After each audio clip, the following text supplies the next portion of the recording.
आगे बढ़ते हुए बात उत्तराखंड की करेंगे, जहां उत्तराखंड के मुख्यमंत्री पुष्कर सिंह धामी एक्शन मोड में है। बैठक में पहले ही उन्होंने साफ निर्देश दे दिए थे कि कब्जाधारियों को बख्शा नहीं जाएगा, जिसके बाद से पुलिस की तरफ से एक्शन लिया जा रहा है। पीला पंजा लगातार अवैध संपत्तियों पर चलाया जा रहा है। देखिए, हम यहाँ किसी भी प्रकार की जो डेमोक्रेटिक चेंज है उसको बर्दाश्त नहीं करेंगे। देवभूमि में अतिक्रमण पर प्रहार, एक्शन का वीकेंड वार। सीएम धामी का एक्शन, अवैध अतिक्रमणकारियों को टेंशन। उत्तराखंड में अवैध अतिक्रमण के खिलाफ लगातार एक्शन जारी है। अतिक्रमण पर लगातार बुलडोजर से ताबड़तोड़ आक्रमण किया जा रहा है, जिससे साफ है कि उत्तराखंड में भी अब उत्तर प्रदेश की योगी सरकार के स्टाइल में काम हो रहा है, जहां न सिर्फ पीला पंजा चल रहा है बल्कि अवैध अतिक्रमण पर बुलडोजर एक्शन से सरकारी जमीन कब्जा मुक्त कराई जा रही है। उत्तराखंड में सीएम धामी ने सरकारी जमीन को अतिक्रमण मुक्त करने का आदेश दिया तो प्रशासन अभियान चलाकर अतिक्रमण हटाने में जुट गया। जहां जहां पीला पंजा गरजा, वहां जमीन समतल हो गई। ये कार्रवाई पौड़ी जिले के कालागढ़ में की गई, जहां अवैध रूप से बने 95 निर्माणों को ध्वस्त कर दिया गया। अधिकारियों ने बुलडोजर एक्शन के दौरान ये सुनिश्चित किया कि किसी भी अवैध कब्जाधारी को कोई रियायत न मिले और सरकारी जमीन पर अवैध कब्जा पूरी तरह खत्म हो जाए। सीएम धामी पहले ही साफ कर चुके हैं कि प्रदेश की संस्कृति, परंपरा और मूल स्वरूप से किसी भी तरह की छेड़छाड़ बर्दाश्त नहीं की जाएगी। जो भी राज्य की डेमोग्राफी को प्रभावित करने या सरकारी भूमि पर अवैध कब्जा करने की कोशिश करेगा, उसके खिलाफ सख्त एक्शन होगा। जिसके बाद धामी के इस बयान से भूमाफिया और अवैध कब्जाधारियों में हड़कंप मचा हुआ है और यही वजह है कि 5000 एकड़ से ज्यादा जमीन को अतिक्रमण मुक्त किया जा चुका है।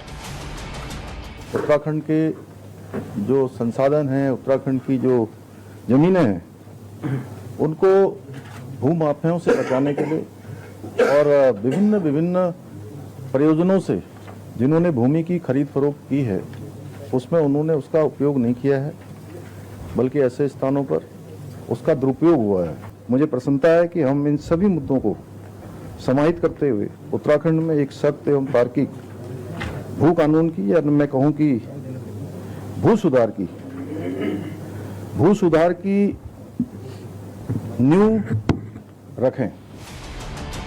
विधानसभा ही नहीं, 28 फरवरी को भी अधिकारियों के साथ बैठक कर सीएम धामी ने साफ कहा था कि सरकारी भूमि पर अवैध कब्जा करने वालों को किसी भी हाल में बख्शा नहीं जाएगा। अधिकारियों को आदेश दिया था कि अतिक्रमण करने वालों की पहचान कर उनके खिलाफ कठोर कदम उठाए जाएंगे। निर्देश दिए थे कि जो लोग निजी भूमि पर भी अवैध कब्जा कर रहे हैं, उन्हें गंभीरता से लिया जाए और दोषियों के खिलाफ सख्त कार्रवाई हो। हालांकि ये कोई पहली बार नहीं जब सीएम धामी अतिक्रमण के खिलाफ सख्त रुख अपना रहे हों। इससे पहले भी कई बार उत्तराखंड में पीले पंजे का एक्शन हो चुका है। प्रशासन अतिक्रमणकारियों के खिलाफ मुकदमा दर्ज करा चुका है। यहाँ तक कि सरकारी भूमि पर बनाई गई मज़ारों और अवैध मदरसों पर भी पीला पंजा चल रहा है, जिससे साफ है कि उत्तराखंड में लैंड जिहाद और अतिक्रमणकारियों के खिलाफ धामी सरकार ताबड़तोड़ एक्शन लेने में जुटी है। Bureau report, Republic Bharat. और आगे बढ़ते हुए बात सीतापुर की, जहां पत्रकार पर वार हुआ, लेकिन कितने गुनहगार। सीतापुर में पत्रकार की हत्या के बाद सियासत शुरू हो गई है। पत्रकार की हत्या को लेकर विपक्ष प्रदेश की कानून व्यवस्था पर सवाल खड़े कर रहा है, तो पुलिस का दावा है कि जल्द मामले में बड़ा खुलासा किया जाएगा। फिलहाल पत्रकार की हत्या के मामले में 4 आरोपियों को गिरफ्त में लिया गया है, लेकिन वारदात के पीछे के कारण क्या है, इस पर अभी भी सस्पेंस है।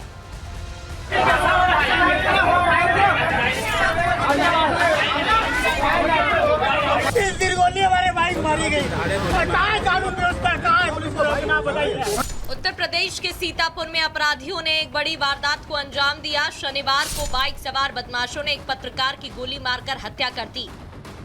वारदात सीतापुर जिला के इमलिया सुल्तानपुर थाना इलाके में हुई। हत्यारों ने पत्रकार राघवेंद्र वाजपेयी को 4 गोलियां मारी।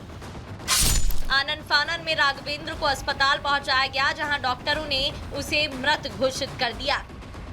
राघवेंद्र की मौत से परिवार में हड़कंप मच गया है।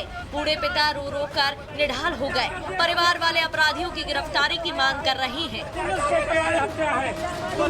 मृतक के परिजनों की माने तो कुछ दिन पहले राघवेंद्र को फोन पर धमकी दी गई थी और शनिवार को उन्हें मौत के घाट उतार दिया गया। सीतापुर में इतनी बड़ी वारदात हुई तो पुलिस एक्टिव हो गई। राघवेंद्र की कॉल डिटेल खंगाली जाने लगी। इलाके के आसपास के सीसीटीवी कब्जे में ले लिए गए। राघवेंद्र ने घर से निकलने से पहले लेखपाल से मुलाकात की बात कही थी, जिसके आधार पर पुलिस ने अब तक 4 लेखपाल समेत 8 लोगों को हिरासत में लिया है। बताया जा रहा है कि कुछ दिन पहले राघवेंद्र ने धान खरीद में अनियमितता को लेकर खबर की थी, जिसके बाद 4 लेखपालों को नोटिस जारी हुआ था। पुलिस ने जिन लोगों को हिरासत में लिया, लेखपाल राम सिंह राणा, प्रतीक गुप्ता, दीप सिंह शामिल हैं। इसके अलावा पुलिस ने विमल कश्यप नाम के एक हिस्ट्री शीटर को भी पकड़ा है, जो कि पेशेवर शूटर बताया जा रहा है। फिलहाल आरोपियों से पूछताछ जारी है। वहीं परिवार वालों की सब्र का बांध टूटता जा रहा है। परिवार वाले चाहते हैं कि दोषी लेखपालों के खिलाफ सख्त कार्रवाई हो। वहीं पीड़ित परिवार को मुआवजा मिले, जिससे राघवेंद्र के बच्चों का भविष्य सुरक्षित हो सके। राघवेंद्र की हत्या के बाद राजनीति भी गर्मा गई है। कई विपक्षी दल राघवेंद्र के घर पहुंच रहे हैं, कानून व्यवस्था पर सवाल उठा रहे हैं। वहीं पुलिस का दावा है कि कानून के हाथ अपराधियों की गर्दन तक पहुंच चुका है। जल्द ही इस मामले में बड़ा खुलासा किया जाएगा। Bureau report, Republic Bharat. और आगे बढ़ते हुए आप बात करेंगे यूपी सरकार की पुलिस के एक्शन की। आगरा से मथुरा किस तरीके से ताबड़तोड़ एक्शन लिया जा रहा है। बदमाशों की अब खैर नहीं है। असद उर्फ फाती को ढेर कर दिया गया है। दरअसल मथुरा में 1 लाख रुपए का इनामी बदमाश असद ढेर कर दिया गया है। यूपी समेत 3 राज्यों में इसका आतंक फैला हुआ था। ना सिर्फ राजस्थान बल्कि जम्मू में भी इसके खिलाफ कई मुकदमे पहले से ही दर्ज हैं। ऊपर से असद यानी कि फाती पर 36 से ज्यादा मुकदमे दर्ज बताए जा रहे हैं। लूट, हत्या, डकैती जैसे मामलों में इसके खिलाफ एफआईआर दर्ज है। पुलिस काफी लंबे समय से इसकी तलाश कर रही थी, आखिरकार सफलता हासिल हुई है। एक गैंग को भी लंबे समय से ये ऑपरेट करता था। ये भी जानकारी मिली है कि एक गैंग को लगातार ये ऑपरेट कर रहा था। कई मुकदमे इसके नाम पर दर्ज थे और एक बार फिर से उत्तर प्रदेश की पुलिस ने साबित कर दिया है कि यूपी में अपराध और अपराधियों की कोई जगह नहीं है और जीरो टॉलरेंस की नीति के साथ लगातार काम किया जा रहा है। एक और बड़ी सफलता।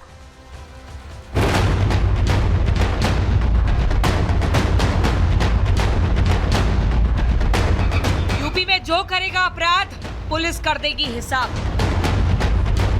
ताबड़तोड़ हो रहे एनकाउंटर, अपराधियों में फैला डर। उत्तर प्रदेश में अपराधियों की खैर नहीं है। लगातार एक्शन हो रहा है, बदमाशों को ढेर किया जा रहा है और यही योगी सरकार का स्टाइल है।